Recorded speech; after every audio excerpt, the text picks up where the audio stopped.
Welcome to Changelog, where we explore the latest updates, enhancements, and changes to New Relic itself. In each episode, we dig into the new features and functionalities as told by the people who envisioned, shaped, and even coded them. We discuss the inspiration and the data behind the development, as well as common use cases and applications. I'm Leonardo, one of the New Relic DevRel advocates, and joining me today on this episode are Lavanya Chockalingam. She is a Principal Product Marketing Manager. Welcome to Changelog. Thank you, Leon. And also Ethan Andyshak, who is our Senior Product Manager. Hello, hello. Hey, thanks. Okay, so I know we've got a real specific and kind of exciting topic to talk about, but before we get to any of that or all of that, I want to just, open things out. We are whole people. We bring our whole selves to work every day. So what's some stuff that's going on in your life? And also, what does the title mean? Because, senior product manager could be a lot of things. So Ethan, I'm going to pick on you first. What is a senior product manager? And also, what do you do in your copious spare time for fun? Sure. Sounds great. Yeah. So senior product manager, we're responsible for basically shaping the roadmap for a product area. And so in my case, that's the APM UI. And that involves a lot of things interfacing with design and engineering and go-to-market and a ton of other folks that make it all happen. But we're here to help figure out where to go next and then to help make that road smooth as possible. Wonderful. And for fun? And for fun, all kinds of things. Game development is one of my big hobbies. I haven't had as much to do it lately because we had a big launch, which we'll hear about in just a minute, but looking forward to digging back into that. Yeah. Amazing. Okay, Lavanya, Principal Product Marketing Manager. What is that? So product marketing, it's a unique role, I feel, because it sits between product and sales and marketing and the rest of the stakeholders. And the main responsibility is to actually take products which Ethan and other product managers develop and develop a go-to-market strategy and come up with the positioning and messaging for the product and mainly express what is the value of the product to not only external customers, but also our internal stakeholders in sales and marketing. Neat. Okay. And for fun and excitement, what do you do? I used to do a lot of things before, but now I have 2 young kids, so there's not a lot of time. But my son recently started expressing interest in gardening. So we got a few planter boxes and we planted tomatoes and watermelon. The tomatoes are already dead, hoping the watermelons would survive. Well, there we go. Okay, I was going to say you planted tomatoes and now you're going to have tomatoes for the rest of Yeah, they're already dead. You can feed the whole planet on one tomato plant, I feel like sometimes. Wonderful. Well, it is really amazing to have both of you here on. And we're here to talk about sort of an enhancement to New Relic's application performance management or APM capabilities. But before we dive into that, I'd like to start. There's still a lot of people who aren't familiar with what APM is all about. So who wants to do a 2-minute explainer on APM in general? What does it do and why would I want it? Yeah, I think we can tackle that together. Both jump in on that one. I can tell. Ethan, we can go. Yeah. So whether you're shipping software or you're making sure that your site is always available or you're planning future development, there are a couple major use cases for APM. The first and foremost is incident response. When something goes wrong, how do you know, first off, that it went wrong in the first place? And then how do you find as quickly as possible what actually went wrong? What caused your site to go down? What caused it to slow down? What caused your error rate to go up? So ultimately, you need to know what happened and find it and fix it as quickly as possible. In addition to that, there are a couple of secondary use cases like just peace of mind monitoring, being able to look at it, look at a dashboard and see everything is okay right now. My customers are having a good experience interacting with my site. Additionally, optimizations.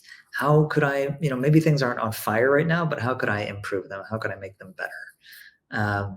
And so largely that comes through in golden signals. So latency, how fast am I getting a response when my service is asking for data, and error rate, how often am I encountering errors, throughput, what is the volume of activity. We also have AppDex, which is sort of a meta metric that just gives you a general idea of how things are going. And then it gets a little more into details from there. But those are really the golden signals, the primary metrics that you look at when you want to know how things are going. Cool.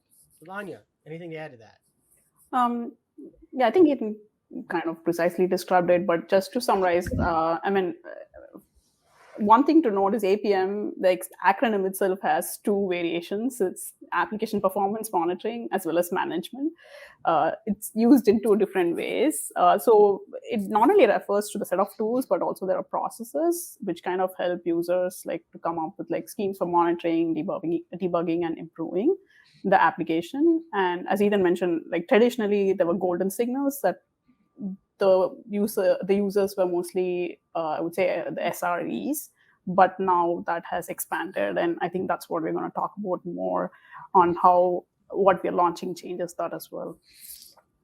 Right. Okay. And that's a great segue because anyone who's worked with New Relic for even a hot minute or even just taking a look at our tools knows that APM is pretty much baked into our DNA. It's where New Relic started in terms of the monitoring and observability space. So I'm curious about that gap. Like, APM is good. We've been doing it for a long time. So what was missing that we realized had to be addressed? That's a great question. Whenever we are looking to build out our roadmap and think about why would we want to change what we have, there are a few standard inputs. And first and foremost, is going to be customer feedback and user research, talking to the people who use it the most and understanding, is it getting the job done? Is it doing what you need it to do? Second, we also do a lot of introspection and self-analysis based on our experience and the continual process of learning and growing in our understanding of the industry and how to deliver the best software we can. And then also, a third one is new technology. If we build something new, we want to figure out how do we incorporate that into the whole. And so that's really where some specific inputs for this launch were talking about and thinking about the question of what should the goal of APM be? Is service performance the end all and be all? And the answer is no. APM needs to be holistic. The practice of APM observability is such that problems can come from anywhere in your stack and not just your service. And in addition to that, we need to be compassionate and prescriptive when we are onboarding users into APM. Not everyone obsesses over observability like we do, and a lot of folks are asking us for advice for where to go next in their observability journey. Yeah. Okay. Lavanya. Yeah. What did you miss? No, he's right. So where I see the change has happened is when we move to these cloud-based architectures with like distributed systems. The scope of APM expanded beyond just having to monitor the golden signals, right? Right now, even beyond the application itself, we want to, like, customers are looking to monitor their build pipelines. They also want to look into like the security aspect of the application. So those things have changed with respect to APM. And as you mentioned, we invented Cloud APM back in 2008 and been a leader for like 11 consecutive years now, according to Gartner. And so we have been evolving our product to match all these changes that are happening in the application development lifecycle itself. So those are a few things. And also one thing I want to call out, right now, as I mentioned, traditionally the users were mostly SREs or IT. Now even that has changed. It has moved to all the other IT teams, like security folks. Even they want to look into how the APM tool can be used. So the current APM tool has to actually look into all those use cases and address those gaps. Got it. Okay, so I think we're pointing toward it, but I want to be really explicit. So how does APM 360, and I think this is the first time we've said it on this episode, so APM 360, ta-da, that's what we're releasing. How does this address those gaps that you both just talked about? Yeah, fantastic. APM 360, it really works to break down the artificial walls between the different areas of observability and in our product.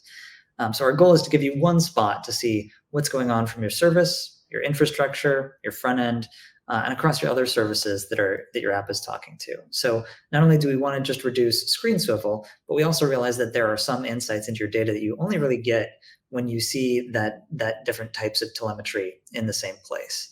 So we're bringing everything together. We're using APM as a single pane of glass and a springboard into the rest of the New Relic platform. And in addition to that, we're trying to give advice on how to grow in your observability and grow into best practices. The blessing and curse of New Relic is that there are so many ways to monitor your environment. The more of them you embrace, the better equipped you are to hit your operational and business targets of reducing things like mean time to resolve, and also increasing your ability to innovate quickly and drive revenue. APM 360 gives people more visibility into features that they're not taking advantage of. And a lot of those don't even have any additional cost. So deployment markers is one great example. We know that for 35% of services that our customers use New Relic to monitor, they aren't sending deployment markers data. And the deployments and change tracking feature is phenomenal. It takes a lot of legwork out of evaluating whether or not you're pushing good code or bad code by showing you how things were before you deployed and how things were after you deployed. Right. The added consumption cost of sending tiny deployment markers is basically zero, but the value is phenomenal. When we added a call out for deployments front and center as part of APM 360 on the summary page, we saw adoption of that feature literally double overnight. People either didn't know about it or had started adding things and weren't aware of how to get at the full breadth of that information. Distributed tracing is another great example. The tracing team took all of their experience delivering a world-class experience from their product area and then boiled that down into a compact widget directly on the APM summary page that takes the user straight to the answer of the question, is it me or is it them? Is the issue coming from my service or from somewhere else? So not only is APM 360 focused on putting these various different types of the platform into the spotlight, but it's also driving teams to think about how they can compress and accelerate the journey from data to decision making. Cool. Lavanya, can you add anything to that? I mean, that was a lot. Yeah, I mean, kind of summarizing the value here. So as I mentioned, traditional APM is focused on incidents, and with APM 360, which we are calling the next evolution for APM, we want to go beyond that, and we want to give all engineers, irrespective of their level of expertise, a way to get daily insights, which will help them identify any emerging trends so they can prevent issues. And as Ethan mentioned, this is a holistic view of all the telemetry across your stack, across your app life cycle. So they don't have to really go anywhere. It's all in one place, which makes it very easy to troubleshoot, prevent issues, and also address any instrumentation gaps or monitoring gaps they have. Very cool. All right, we have talked enough. I need to see this. So can we do a demo? Sure. Awesome. Here we go. Yeah. Do you see the screen? We do. Okay. So here's a service that I'm going to start with to show how APM 360 actually helps you. So this is a service called Gateway. It's a small microservice application that has right now only two services, a gateway and an Acme service.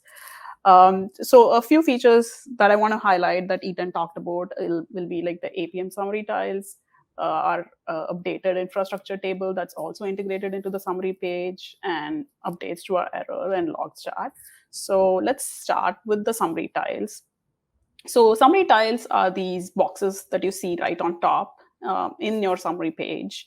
So this gives you real-time insights into critical health indicators, right? Like your alerts, your latest deployments, service levels, and vulnerabilities. As you can see, there is a gap here, right? The gateway service doesn't have a service level set up. So traditionally, if we didn't have APM 360, you would actually not know about this unless you actually go into service levels and set it up, or you knew about service levels earlier. But now this is right in the center. So you can actually go ahead and set it up, right? And there is a workflow that's attached that makes it very easy for you to set it up as well. So, and the same holds for any of these styles that are there, right? If you don't have any alerts set up for your service, then there's a workflow attached and you can actually go ahead and do it. So this is a big change that's come up with APM 360. And I think this is what Ethan mentioned. These are getting a lot of attention and it's very useful for folks because they can log into their service and immediately get insight on the status or the health of their service.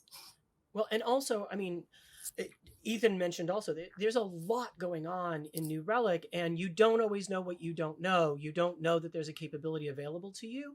So just putting it up there and saying, hey, by the way, you could have had alerts here, but you don't. Do you want some? That's, Exactly. That's not sales. That's just opening people up to the opportunity. So I really love this.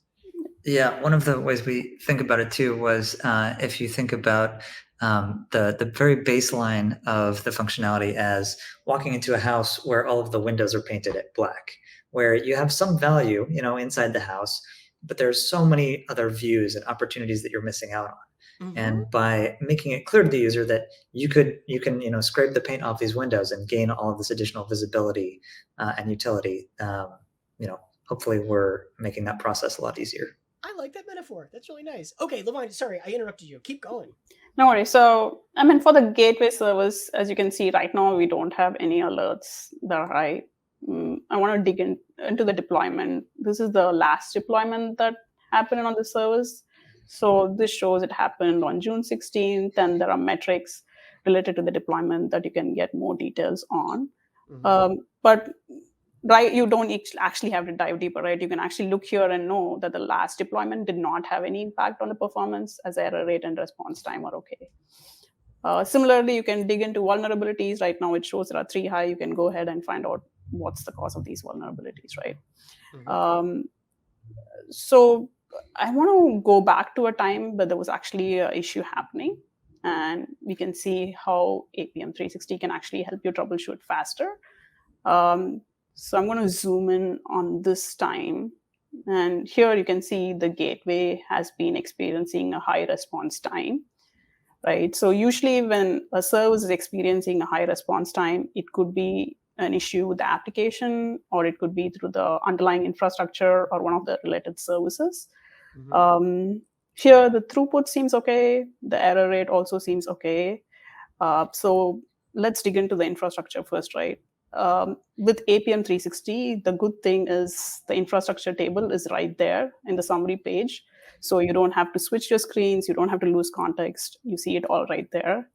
You can see your CPU and memory metrics. Mm-hmm. Here you can see the CPU and memory all look okay. There are no big spikes.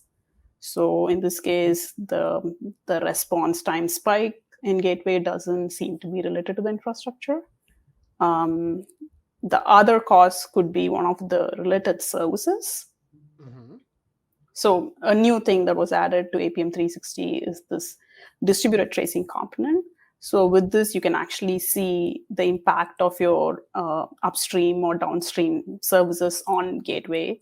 And you can right away see there are 2 services which are impacting gateway's latency as well as the number of calls. So let's dig in further and see what are those services. So one is the Acme service. You can see its latency has spiked up, and that could be the problem. So let's dig in further to the Acme service. Again, the usual starting point is again the summary tiles. Here you can see Acme is actually experiencing an alert, which could be the reason for the spike. And if you go down again through the signals, the throughput seems fine. But if you look at the error rate, there is a spike as well. Another addition to APM 360 is the user impact to the error chart. So this actually helps you identify which error has the highest impact on users, and which helps you narrow down on the error that you should actually be looking into. So in this case, you can see the built-in timeout error kind of has the highest impact, and that could be the source of the problem. From here, you can again directly dive into errors inbox and directly to the trace, the stack trace, and figure out the root cause of the problem, right? So this is just 2 clicks to the root cause, which is a lot less than what it was earlier. Now with all the components integrated in APM 360, it makes it very quick to troubleshoot. So that was a quick demo. That's wonderful. I also love the fact you're showing off your tech history and your pedigree, because you never said it's gonna be this. You said it might be this, it might be that. Like anybody who's actually gone through a Sev 1 error, like you're just gathering the information. Well, it could be that. We're just gonna put that on the pile and everything. I love how just very careful and thoughtful you were about that. But yeah, it's having used the system previously and click around and maybe it's this and maybe it's that. This is a much more direct path to find what might be going on, and the word that you use, that in context, right? Yes. Keeping things in context is a recurring theme that you hear from all of our tools and integrations and functionality, is everything should be in context with each other, and that's what makes it so much easier. Yep. So I really appreciate that. That's amazing. Ethan, anything you wanted to add to that in terms of things that people should look for or anything like that? Yeah, no, just it is important to note that the launch of APM 360 has been a huge lift by a bunch of different teams. We've all pushed ourselves so hard to make this happen, and the amazing result, I think, is a testament to all of that effort. But the last thing I want to say is that while this represents a huge effort and a great new chapter for APM, APM 360 doesn't end here. This initiative isn't a destination. It's not just this launch. It's a mindset and a trajectory for APM going forward. So we're really excited to keep the momentum going and to do our best to surprise you and everyone else with more ways to make the everyday tasks of software even faster and easier. Amazing. Lavanya, any final thoughts? Anything you want people to remember as they finish up here? Yeah, so New Relic APM 360, as I mentioned earlier a couple of times, is not about just about monitoring. It's going beyond that. It's about enabling all engineers, regardless of where, what teams they work in or what expertise level they have, to help them use these APM tools by giving them a holistic view of the service, so they can actually manage their app health and performance and prevent any issues and make an impact on their business. And finally, with APM 360, we hope that those people don't have to stay up for midnight on call duty, so they can actually identify all those emerging issues and close up before they actually have to stay all night. Yeah. Right. It should be like our unofficial tagline, New Relic, we help you get a full night's sleep. I love that. Amazing. We're going to have new, swag and everything built on that. Fantastical. I want to thank you both for taking time out of your very busy schedule as this launch has been going underway. Thank you so much. Thank you. It's been a pleasure. And I also want to thank everyone watching. There is an overwhelming choice of video content to binge on. And we want to thank you for spending some of your precious binge time with us today. If you've enjoyed the show, don't forget to subscribe so you can get notifications when new episodes drop. For New Relic Changelog, I'm Liana Dotto.